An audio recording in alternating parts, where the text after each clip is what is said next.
അപ്പോൾ ഇന്നത്തെ വീഡിയോയുടെ മെയിൻ ടോപ്പിക് എന്ന് വെച്ച് കഴിഞ്ഞാൽ 2025 നമ്മളൊരു ഷോർട്ട് വീഡിയോ ചാനൽ ക്രിയേറ്റ് ചെയ്ത് അതിനെ എങ്ങനെ നമുക്ക് വളർത്തിക്കൊണ്ട് വരാൻ പറ്റും, അതിനെ എങ്ങനെ റീച്ചിലേക്ക് എത്തിക്കാൻ പറ്റും എന്നുള്ള കാര്യത്തെക്കുറിച്ചാണ് പറയാനായിട്ട് പോകുന്നത്. അപ്പോൾ നിങ്ങളൊരു കണ്ടന്റ് ക്രിയേറ്റർ ആണെന്നുണ്ടെങ്കിൽ ഈ വീഡിയോ ഒന്ന് ലൈക്ക് ചെയ്തേക്കുക. അപ്പോൾ തന്നെ വീഡിയോയുമായി ബന്ധപ്പെട്ട് എന്തെങ്കിലും സംശയങ്ങൾ വരികയാണെന്നുണ്ടെങ്കിൽ അത് ഈ വീഡിയോയുടെ താഴെ കമന്റുകളായിട്ട് അറിയിക്കുക. നമുക്കറിയാം ഏതൊരു സോഷ്യൽ മീഡിയ പ്ലാറ്റ്ഫോം ആണെങ്കിലും അവർ പുതുതായിട്ട് കൊണ്ടുവരുന്ന ഫീച്ചറുകൾ നല്ല രീതിയിൽ ബൂസ്റ്റ് ചെയ്ത് റെക്കമെൻഡ് ചെയ്ത് സപ്പോർട്ട് ചെയ്ത് വിടാറുണ്ട്. അതിന് ഏറ്റവും വലിയ ഉദാഹരണമാണ് യൂട്യൂബിൽ ഷോർട്സ് വന്ന സമയത്ത് യൂട്യൂബ് ഷോർട്സിനൊക്കെ മില്യൻസ് വ്യൂ ആയിരുന്നു വരുന്നത്. യൂട്യൂബ് തന്നെ ഇടയ്ക്കിടയ്ക്ക് കാര്യങ്ങൾ അനൗൺസ് ചെയ്യുന്നുണ്ടായിരുന്നു. അതായത് കഴിഞ്ഞ മാസം ഇത്രയും മില്യൺ വ്യൂസ് യൂട്യൂബ് ഷോർട്സിൽ നിന്ന് വന്നു എന്നൊക്കെ പറഞ്ഞ് എനിക്കൊന്നൊരു 6 മാസത്തോളം അതിന്റെ ഒരു ഇളക്കപ്പെരുപ്പം ഉണ്ടായിരുന്നു യൂട്യൂബിൽ. യൂട്യൂബ് തന്നെ അതിനെ മാക്സിമം ഇങ്ങനെ പുഷ് ചെയ്തുകൊണ്ടിരിക്കുകയായിരുന്നു യൂട്യൂബ് ഷോർട്സിനെ. പിന്നെ ആളുകൾ യൂട്യൂബ് ഷോർട്സിലേക്കൊക്കെ വരാൻ തുടങ്ങി കഴിഞ്ഞപ്പോൾ പിന്നെ ആ ഒരു പരിപാടി യൂട്യൂബ് നിർത്തി. കാരണം ആവശ്യത്തിലധികം ക്രിയേറ്റേഴ്സ് ഷോർട്ട് വീഡിയോസ് ക്രിയേറ്റ് ചെയ്യാനായിട്ട് തുടങ്ങി. അപ്പോൾ ഇനിയിപ്പം യൂട്യൂബ് പുഷ് ചെയ്ത് വിടേണ്ട കാര്യമൊന്നുമില്ല.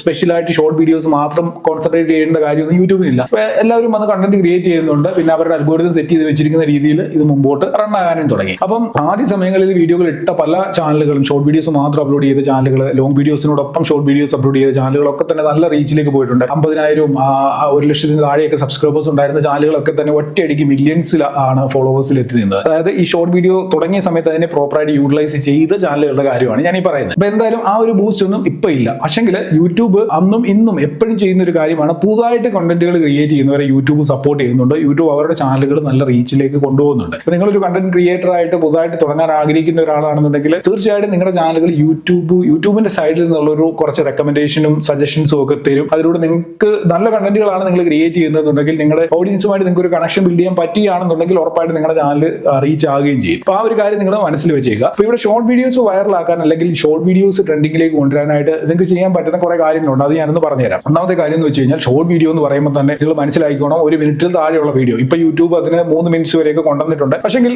ഷോർട്ട് വീഡിയോ എന്ന് പറയുമ്പോൾ തന്നെ ചിന്തിച്ചോളൂ, ആ ഷോർട്ട് ആയിട്ടുള്ള കണ്ടന്റുകൾ ഷോർട്ട് ഷെൽഫിൽ ആളുകൾ ഷോർട്ട് ആയിട്ടുള്ള കണ്ടന്റ് കാണാനാണ് ഈ ഷോർട്ട് ഷെൽഫിലായിട്ട് ഷോർട്ട് വീഡിയോസ് എന്ന് പറഞ്ഞ ആളുകൾ വരുന്നത്. 1 മിനിറ്റിൽ താഴെയുള്ള ഒരു വീഡിയോ നിങ്ങൾ ക്രിയേറ്റ് ചെയ്യുന്നു. അപ്പൊ അത് ആളുകൾ മൊത്തം 1 മിനിറ്റും കാണണമെന്നുണ്ടെങ്കിൽ അതിന്റെ തുടക്കം ആദ്യത്തെ ഒരു കുറഞ്ഞൊരു 3 സെക്കൻഡ് അല്ലെങ്കിൽ ഒരു 4 സെക്കൻഡിനുള്ളിൽ ആളുകളെ എൻഗേജ് ചെയ്യിപ്പിക്കണം, ഹുക്ക് ചെയ്യണം. അതുകൊണ്ട് ഹുക്ക് കൊടുത്തു കഴിഞ്ഞാൽ അത് കണ്ടിട്ട് ബാക്കി ആ വീഡിയോയുടെ പകുതിയെങ്കിലും ആളുകൾ വാച്ച് ചെയ്യും. അല്ലെന്നുണ്ടെങ്കിൽ ഇങ്ങനെ സ്വൈപ്പ് ചെയ്ത് പോകത്തേ ഉള്ളൂ. നമ്മുടെ വീഡിയോയിൽ ആരും എൻഗേജിങ് ആകത്തില്ല. അപ്പം ഏതൊരു ഷോർട്ട് വീഡിയോ ക്രിയേറ്റ് ചെയ്താലും ഹുക്ക് വളരെ ഇമ്പോർട്ടന്റ് ആണ്. പലരും വീഡിയോയ്ക്ക് ഹുക്ക് കൊടുക്കുന്നത് നിങ്ങൾ ഒരു പക്ഷേ ശ്രദ്ധിച്ചിട്ടുണ്ടായിരിക്കും. അവരുടെ വീഡിയോ കണ്ടന്റ് ആയിരിക്കത്തില്ല, മറ്റെന്തെങ്കിലും വീഡിയോ ക്ലിപ്പുകളൊക്കെ തുടക്കത്തിൽ ഒരു 2 സെക്കൻഡ് 3 സെക്കൻഡ് ഒക്കെ ആഡ് ചെയ്യും. എവിടെന്നെങ്കിലും ചാടി വീഴുന്നത് അല്ലെങ്കിൽ എന്തെങ്കിലും ആക്സിഡന്റ് ഉണ്ടാകുന്നത്, അങ്ങനെയൊക്കെയുള്ള കാര്യങ്ങൾ പെട്ടെന്ന് ആളുകൾക്ക് സ്ട്രൈക്ക് ചെയ്യുന്ന ആളുകൾ ഇതെന്താണെന്ന് നോക്കിയിരുന്ന് പോകുന്ന സംഭവങ്ങളൊക്കെ വീഡിയോയുടെ തുടക്കത്തിൽ കൊടുക്കുന്ന പല ആളുകളുണ്ട്. അത് ഒരു ഹുക്കാണ്. അങ്ങനത്തെ പരിപാടി വേണമെങ്കിൽ നിങ്ങൾക്ക് ചെയ്യാം. ഫ്രീ ആയിട്ട് അങ്ങനെയുള്ള ഹുക്കുകൾ കിട്ടുന്ന ഒരുപാട് സൈറ്റുകളുണ്ട്. ഞാൻ വേണമെന്നുണ്ടെങ്കിൽ 1-2 സൈറ്റുകളുടെ ലിങ്ക് ഡിസ്ക്രിപ്ഷനിൽ കൊടുക്കാം. ശ്രമിക്കാൻ ഞാൻ ഓർക്ക് വേണമെങ്കിൽ കൊടുക്കാം. നിങ്ങൾ അവിടെ നിന്ന് അതൊന്ന് എടുത്തിട്ട് നിങ്ങളുടെ വീഡിയോയിൽ അതിന് എവിടെ പ്ലേസ് ചെയ്യാൻ പറ്റുമെന്ന് നോക്കുക. അങ്ങനെ പ്ലേസ് ചെയ്ത് കഴിഞ്ഞാൽ നിങ്ങൾക്ക് കുറച്ചുകൂടി ഒരു എൻഗേജ്മെന്റ്, ഒരു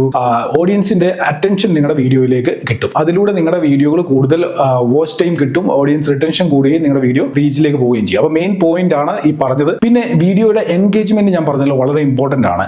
ആളുകൾ അതിൽ എൻഗേജ് ആയെങ്കിൽ മാത്രമേ അവർ ആ വീഡിയോ ഫുള്ള് വാച്ച് ചെയ്യത്തുള്ളൂ. അപ്പോൾ ഇവിടെ നിങ്ങൾക്ക് നിങ്ങളുടെ വീഡിയോയിൽ ട്രാൻസിഷൻസ്, എലമെന്റ്സ് ആഡ് ചെയ്യാം. അതേപോലെ തന്നെ ക്യാപ്ഷൻസ് കൊടുക്കുകയാണെന്നുണ്ടെങ്കിൽ കുറച്ചുകൂടെ എൻഗേജിങ് ആവും ആളുകൾ. അതായത് നമ്മൾ പറയുന്ന കാര്യങ്ങളൊക്കെ ക്യാപ്ഷനായിട്ട് എഴുതിയൂടെ കാണിക്കുകയാണെന്നുണ്ടെങ്കിൽ ആളുകൾ പല കാര്യങ്ങളുടെ സ്ക്രീനിൽ ഇങ്ങനെ വന്ന് മറഞ്ഞു പോകുന്നുണ്ടെങ്കിൽ ആളുകൾ അതിൽ എൻഗേജിങ് ആകുകയും ആ വീഡിയോ ഫുൾ വാച്ച് ചെയ്യാനുള്ള സാധ്യത വർദ്ധിക്കുകയും ചെയ്യും. അപ്പം നല്ല രീതിയിലുള്ള ഒരു എഡിറ്റിംഗ് ഒരു പരിധി വരെ ഒരു ഷോർട്ട് വീഡിയോയെ നല്ല റീച്ചിലേക്ക് എത്തിക്കുമെന്നാണ് ഞാൻ മനസ്സിലാക്കിയിട്ടുള്ളത്. എഡിറ്റിംഗ് കൊണ്ട് മാത്രം കാര്യമില്ല, എന്നാലും എഡിറ്റിംഗ് പ്രോപ്പറായിട്ട് ചെയ്ത് ആ എഡിറ്റിംഗ് കണ്ട് ചിലപ്പോൾ ആളുകൾ ആ വീഡിയോ ഫുൾ വാച്ച് ചെയ്യാനുള്ള സാധ്യതയുണ്ട്. അപ്പം നിങ്ങൾ എഡിറ്റിംഗ് നല്ലൊരു സ്കില്ല് നിങ്ങൾക്ക് ഉണ്ടെന്നുണ്ടെങ്കിൽ അത് നിങ്ങളുടെ ഷോർട്ട് വീഡിയോസിലൊക്കെ എടുത്ത് പ്രയോഗിക്കുകയാണെന്നുണ്ടെങ്കിൽ ഈ പറയുന്ന പോലെ നല്ല റീച്ച് നിങ്ങൾക്ക് ഉണ്ടാക്കാനായിട്ട് സാധിക്കും. മൂന്നാമത്തെ കാര്യം എന്ന് വെച്ച് കഴിഞ്ഞാൽ വളരെ ഇമ്പോർട്ടന്റ് ആണ് കൺസിസ്റ്റൻസി. ഷോർട്ട് വീഡിയോസ് ഇട്ട് നിങ്ങൾ റീച്ചിൽ എത്താനായിട്ട് പ്ലാൻ ചെയ്യുന്നുണ്ടെങ്കിൽ കൺസിസ്റ്റൻസി വളരെ ഇമ്പോർട്ടന്റ് ആണ്. ചുമ്മാ ഒരു ദിവസം വന്നൊരു വീഡിയോ ഇട്ട് പിന്നെ 4 ദിവസം കഴിഞ്ഞിട്ട് വന്ന് വീഡിയോ ഇടുന്നു, ആ ഒരു പരിപാടി ഷോർട്ട് വീഡിയോസിൽ പറ്റത്തില്ല. കൺസിസ്റ്റന്റ് ആയിട്ട് നിങ്ങൾ വർക്ക് ചെയ്യുക, ഡെയിലി വീഡിയോകൾ അപ്ലോഡ് ചെയ്യുക. ഡെയിലി ഒരു വീഡിയോ എങ്കിലും മിനിമം. നിങ്ങൾക്ക് 2 വീഡിയോ പറ്റുമെന്നുണ്ടെങ്കിൽ ഷോർട്ട് വീഡിയോസ് ആണ് 2 അപ്ലോഡ് ചെയ്താലും ഒരു കുഴപ്പമില്ല.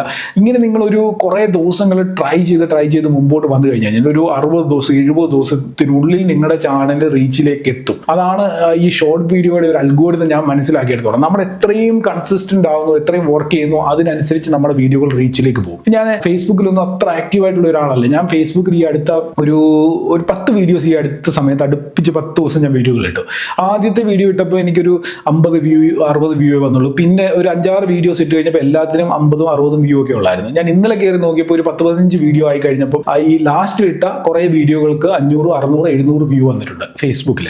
ഇതേ സെയിം അൽഗോരിതമാണ് യൂട്യൂബ്, ഇൻസ്റ്റാഗ്രാം ഇൻസ്റ്റാഗ്രാം എല്ലായിടത്തും ഇത് തന്നെയാണ്. കൺസിസ്റ്റൻസി വളരെ ഇമ്പോർട്ടന്റ്. നമ്മൾ കണ്ടിന്യൂസ് ആയിട്ട് വീഡിയോകൾ ഇട്ടുകൊണ്ടിരുന്നാൽ ഒരു വീഡിയോ അതിൽ എവിടെയെങ്കിലും ക്ലിക്ക് ആയി കഴിഞ്ഞു കഴിഞ്ഞാൽ അതിനെ റിലേറ്റഡ് ആയിട്ട് നമ്മുടെ മറ്റ് വീഡിയോകളിലൂടെ പിന്നെ ഇവരുടെ അൽഗോരിതത്തിൽ പോവുകയും അതിലൂടെ നമ്മുടെ വീഡിയോകൾ റീച്ചിലേക്ക് പോവുകയും ചെയ്യും. മനസ്സിലായി? അപ്പോൾ ഒരു വീഡിയോ നമ്മുടെ വൈറലായാൽ അതിനോടൊപ്പം തന്നെ അടുത്ത വീഡിയോകളും വൈറലാകാനുള്ള സാധ്യതയുണ്ട്. ഈ ഒരു കാര്യം ഞാൻ എൻ്റെ എക്സ്പീരിയൻസിൽ നിന്നാണ് പറയുന്നത്. ഞാൻ ഇൻസ്റ്റാഗ്രാമിൽ ഇങ്ങനെ വീഡിയോ ചെയ്ത് ഒരു വീഡിയോ വൈറലായി, അത് കഴിഞ്ഞ് അടുത്ത വീഡിയോ കുറച്ച് റീച്ച് നിന്നു, അതിനുശേഷം അടുത്ത വീഡിയോ വൈറലാവും, അത് കഴിഞ്ഞ് 2-3 വീഡിയോ ചിലപ്പോൾ അനങ്ങത്തില്ല, അത് കഴിയുമ്പോൾ അടുത്ത വീഡിയോ വൈറലാവും. ഈ വൈറലാകുന്ന വീഡിയോകളിൽ നിന്ന് നമുക്ക് ഫോളോവേഴ്സിനെ കിട്ടിക്കൊണ്ടിരിക്കും. അത് ഇൻസ്റ്റയിലും യൂട്യൂബിലും എല്ലാം അതൊക്കെ തന്നെയാണ് സംഭവം. പക്ഷെങ്കിൽ ഈ പറഞ്ഞ രീതിയിൽ വീഡിയോ ഇടണം, കൺസിസ്റ്റന്റ് ആയിട്ട് വർക്ക് ചെയ്യണം. ഒരു ദിവസം പോലും നിങ്ങൾ വീഡിയോ ഇടാതിരിക്കരുത്. ഷോർട്ട് വീഡിയോസ് എന്ന് പറഞ്ഞു കഴിഞ്ഞാൽ എനിക്ക് തോന്നുന്നു 1 മണിക്കൂർ 2 മണിക്കൂർ കൊണ്ട് ഒരു ഷോർട്ട് വീഡിയോ ഒക്കെ കണ്ടന്റ് ഉണ്ടെന്നുണ്ടെങ്കിൽ ക്രിയേറ്റ് ചെയ്യാനായിട്ട് പറ്റും. വലിയ എഡിറ്റിംഗും കാര്യങ്ങളും ഒന്നും ഇല്ലാതെ ചെയ്യുന്ന വീഡിയോ ആണെന്നുണ്ടെങ്കിൽ ഒരു 1-2 മണിക്കൂർ കൊണ്ട് ഒരു വീഡിയോ ക്രിയേറ്റ് ആക്കിയിട്ട് അപ്ലോഡ് ചെയ്യാനായിട്ട് പറ്റും. പക്ഷെങ്കിൽ എൻഗേജിംഗ് ആയിട്ടുള്ള കണ്ടന്റ് ആണെന്നുണ്ടെങ്കിൽ ഈ പരിപാടി നടക്കത്തുള്ളൂ. നാലാമതായിട്ട് നിങ്ങൾ വീഡിയോ ഇടുമ്പോൾ ശ്രദ്ധിക്കേണ്ട ഒരു കാര്യം,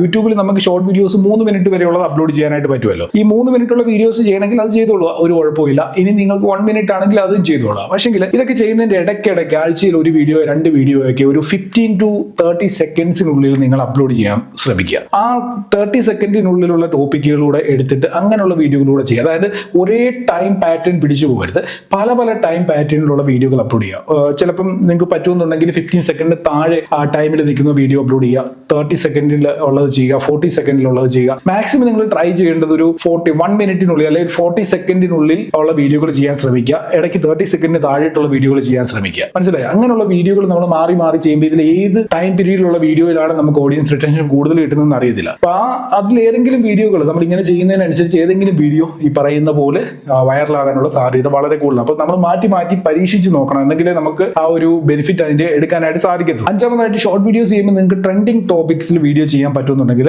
അത് മാക്സിമം ട്രൈ ചെയ്യുക. ട്രെൻഡിങ് ടോപ്പിക്സിലുള്ള വീഡിയോകൾ പെട്ടെന്ന് കൂടുതൽ റീച്ചിലേക്ക് പോകുക. അതിനോടൊപ്പം തന്നെ ട്രെൻഡിങ് മ്യൂസിക്കുകൾ വീഡിയോയിൽ യൂസ് ചെയ്യാനായിട്ട് ശ്രമിക്കുക. അത് നിങ്ങളുടെ വീഡിയോകളിൽ കൂടുതൽ റീച്ച് കൊണ്ടുതരാനായിട്ട് ഹെൽപ്ഫുൾ ആവും. കാരണം ഈ ട്രെൻഡിങ് മ്യൂസിക് ഒക്കെ എടുക്കണമെന്നുണ്ടെങ്കിൽ നിങ്ങൾ മറ്റ് ക്രിയേറ്റേഴ്സിന്റെ വീഡിയോകൾ കണ്ടു കഴിഞ്ഞാൽ, അതായത് ഈ യൂട്യൂബ് ഷോർട്സ് ഒക്കെ ഇട്ട് നല്ല റീച്ചിൽ നിൽക്കുന്ന മ്യൂസിക്കുകളൊക്കെ യൂസ് ചെയ്യുന്ന ആളുകളുണ്ടെങ്കിൽ അവരൊക്കെ ഏറ്റവും ട്രെൻഡിങ് ആയിട്ടുള്ള അല്ലെങ്കിൽ ട്രെൻഡിങ് ആകാൻ പോകുന്ന മ്യൂസിക്കുകളൊക്കെ യൂസ് ചെയ്യുന്നവരായിരിക്കും. അപ്പൊ അവരെയൊക്കെ നമ്മൾ ഫോളോ ചെയ്ത് വെക്കുകയാണെന്നുണ്ടെങ്കിൽ കറക്റ്റ് നമുക്ക് മനസ്സിലാവാം ഇത് ട്രെൻഡിങ് ആണ്, ഇതെടുക്കാം. നമ്മുടെ പേജിൽ ഇട്ട് കഴിഞ്ഞു കഴിഞ്ഞാൽ അതും കയറി വൈറലാകാനുള്ള സാധ്യത കൂടുതലാണ്. പലരും ഈ മ്യൂസിക് യൂസ് ചെയ്യുന്ന പല ചാനലുകളും നല്ല റീച്ചിലേക്ക് പോകുന്നുണ്ട്. അത് പേഴ്സണലി ഞാൻ പലരോടും സംസാരിച്ചപ്പോൾ എനിക്ക് മനസ്സിലാക്കാൻ പറ്റിയൊരു കാര്യമാണ്.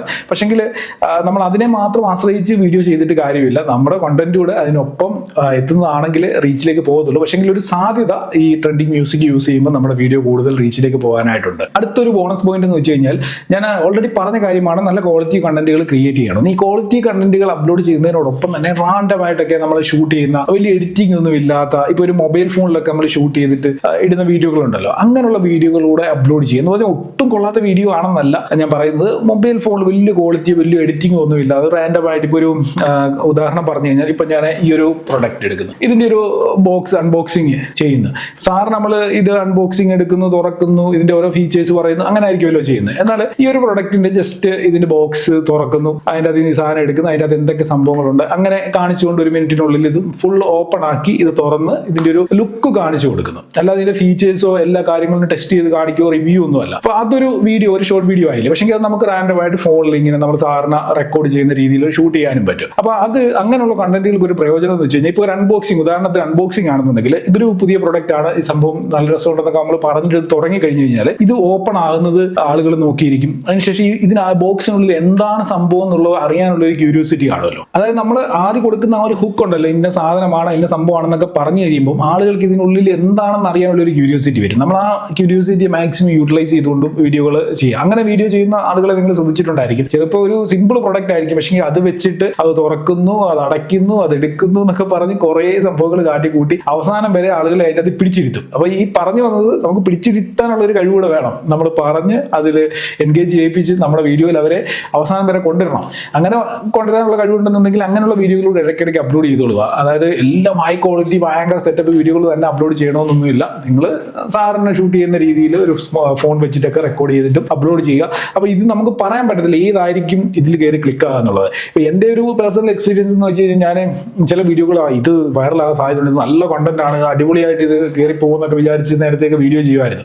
ആ വീഡിയോകളൊന്നും എങ്ങും എത്തത്തില്ല, ആ വീഡിയോകളൊക്കെ അവിടെ ചത്ത് കിടക്കും. പക്ഷെങ്കിൽ ചില വീഡിയോകൾ ചുമ്മാ റാൻഡമായിട്ട് നമ്മൾ എന്തെങ്കിലുമൊക്കെ ഷൂട്ട് ചെയ്തിട്ട് വലിയ ക്വാളിറ്റി ഇല്ലാത്ത കണ്ടന്റ് അല്ലെങ്കിൽ വലിയ ടോപ്പിക് പോലും അത് നല്ല അല്ലാത്ത കാര്യങ്ങളൊക്കെ നമ്മൾ അപ്ലോഡ് ചെയ്ത് കഴിഞ്ഞാൽ ചിലപ്പോൾ ആ വീഡിയോ ഒക്കെ ലക്ഷക്കണക്കിന് വ്യൂ വന്നിട്ടുണ്ട്. അതൊരു എക്സ്പീരിയൻസ് എനിക്ക് പേഴ്സണലി ഉള്ളതാണ്. അത് എനിക്ക് മാത്രമല്ല, എനിക്കറിയാവുന്ന പല ക്രിയേറ്റേഴ്സും പല സുഹൃത്തുക്കളും ഈ ഒരു കാര്യം ഷെയർ ചെയ്ത് ഞാൻ കേട്ടിട്ടുണ്ട്. അപ്പം അങ്ങനെ ഒരു കാര്യം കൂടെ ഉണ്ട്. അതുകൊണ്ടാണ് ഞാൻ ആ ഒരു പോയിന്റ് അതിൽ ഉൾപ്പെടുത്തിയത്. നിങ്ങൾ ഹൈ ക്വാളിറ്റി കണ്ടന്റിനോടൊപ്പം തന്നെ നിങ്ങൾക്ക് ചെറിയ രീതിയിൽ ഈ പറഞ്ഞ രീതിയിലൊക്കെയുള്ള ഒരു ട്രിക്കി ആയിട്ടുള്ള വീഡിയോകളിലൂടെ അപ്ലോഡ് ചെയ്യാനായിട്ട് പറ്റണം. അങ്ങനെ ചെയ്യാൻ പറ്റുമെന്നുണ്ടെങ്കിൽ അതിലൂടെയും നിങ്ങൾക്ക് ഒരു സാധ്യതയുണ്ട് നിങ്ങളുടെ വീഡിയോ റീച്ചിലേക്ക് പോകാനായിട്ടുള്ളത്. അപ്പോൾ ഇന്നത്തെ വീഡിയോയിൽ ഇത്രയും കാര്യങ്ങളാണ് പറയാനുള്ളത്. ഇനിയും കുറെ പോയിന്റ്സ് ഞാൻ ഇവിടെ നോട്ട് ചെയ്ത് വെച്ചിട്ടുണ്ട്. പക്ഷേ എല്ലാം കൂടെ പറയാൻ പോയി കഴിഞ്ഞാൽ എനിക്ക് തോന്നി വീഡിയോയുടെ ലെങ്ത് ഒത്തിരി കൂടാനുള്ള സാധ്യതയുണ്ട്. അതുകൊണ്ട് ഞാൻ ഈ വീഡിയോ ഇവിടെ നിർത്തുകയാണ്. വീഡിയോ യൂസ്ഫുൾ ആയിരുന്നെങ്കിൽ ലൈക്ക് ചെയ്യുക, ഒപ്പം സുഹൃത്തുക്കൾക്ക് വേണ്ടി ഷെയർ ചെയ്ത് കൊടുക്കുക. ചാനൽ സബ്സ്ക്രൈബ് ചെയ്യാതാണ് വീഡിയോ കാണുന്നതെന്നുണ്ടെങ്കിൽ ചാനൽ ഒന്ന് സബ്സ്ക്രൈബ് ചെയ്യുക. എന്തെങ്കിലും ഡൗട്ട്സ് ഉണ്ടെങ്കിൽ വീഡിയോയുടെ താഴെ കമന്റുകളായിട്ട് അറിയിക്കുക. ഇൻസ്റ്റാഗ്രാമിൽ എന്നെ ഫോളോ ചെയ്യുന്നില്ലായിരുന്നെങ്കിൽ ഇൻസ്റ്റാഗ്രാമിൽ ഒന്ന് ഫോളോ ചെയ്തേക്കുക. ഡിസ്ക്രിപ്ഷനിൽ ലിങ്ക് കൊടുത്തിട്ടുണ്ട്. അപ്പോൾ ഇന്നത്തെ വീഡിയോ നിർത്തിയാണ്. നമുക്ക് അടുത്ത വീഡിയോയിൽ കാണാം.